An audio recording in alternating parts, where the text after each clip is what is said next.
So hello guys, actually I figured out that I have a problem with my kettle.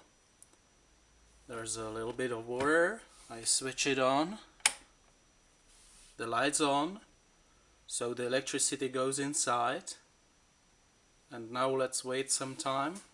I will pause it.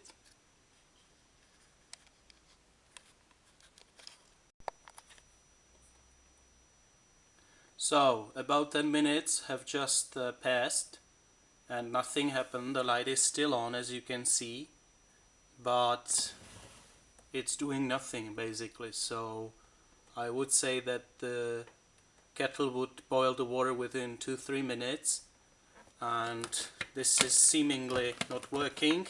It's not new, but there's some water inside, but nothing is happening.